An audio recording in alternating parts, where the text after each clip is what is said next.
And the purpose of this speech is to demonstrate to you how to make an empanada. And I am credible to give this speech because of my extensive research and because I've been making these my whole life. First, I will show you the ingredients you need. Second, I will show you the supplies. And lastly, I will show you how to make it. First of all, the ingredients you need, they're really basic ingredients. You need a pound of ground beef, which will give you about 20 to 25 empanadas. You need any type of cheese you feel like putting in there. Eggs. These are uncooked tortillas. They have to be uncooked because if you buy cooked ones, they will burn when you either fry them or bake them. You need, actually I think that's it for your ingredients. Now that I've shown you the ingredients you need, I will tell you the supplies. You're going to need a baking pan, baking spray, you're going to need aluminum foil. That's all for like the last part, which where you're baking everything. You're going to need like around an 8-inch meat pan from where you cook your meat.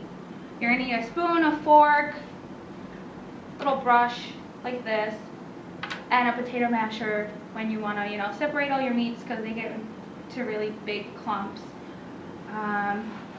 Now that I've shown you the supplies you'll need, I will show you how to make an empanada. First, for time's sake, I couldn't make the meat here, so all you start off is you have your 1 pound of meat and you put it in your saucepan, and you can use any seasoning you want in there. Everyone seasons it differently. For the purpose of myself, I use adobo, garlic powder, and onion powder. And then you let it cook for about 15 to 20 minutes on like a medium setting. You don't want to put it too low because it'll undercook, or too high because it'll overcook. While you set that aside, you want to prepare your baking sheet, which you do your baking pan. Put aluminum foil over it and you grab the baking spray and you spray the whole pan and you let it set for a few minutes. When the meat is done, you drain it. You take, your basic drainer, you put it in the sink. You have to make sure you completely drain it because you don't want any of the grease inside the actual empanada, because if not, it will not close later on. So basically, I have your ingredients here. You have your egg. When you need your egg, you use the egg wash. Just basically, you scramble it like you would scramble it before you put it in the pan. It looks like this.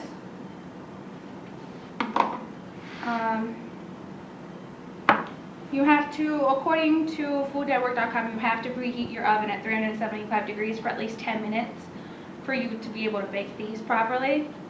So how you make this is, use your spoon and your meat.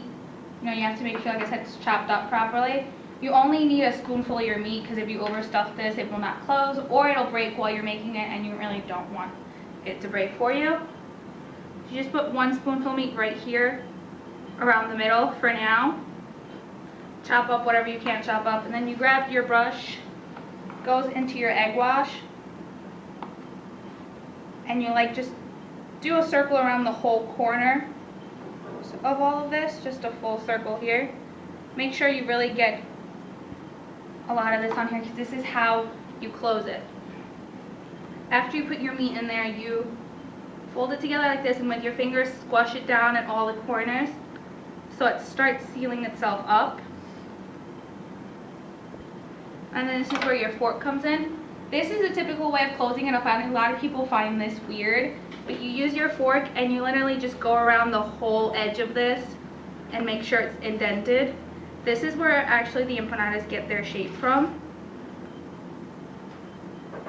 And you're doing this on both sides. Once you do one side and it looks like this, you flip it over and you do the whole other side.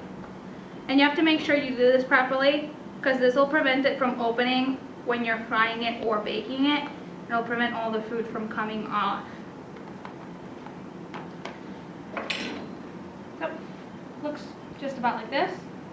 Now, according to thekitchen.com, the best way to preserve these, like if you're 2 people and you're baking about 25 to 30 of these, the best way to preserve it is to freeze it.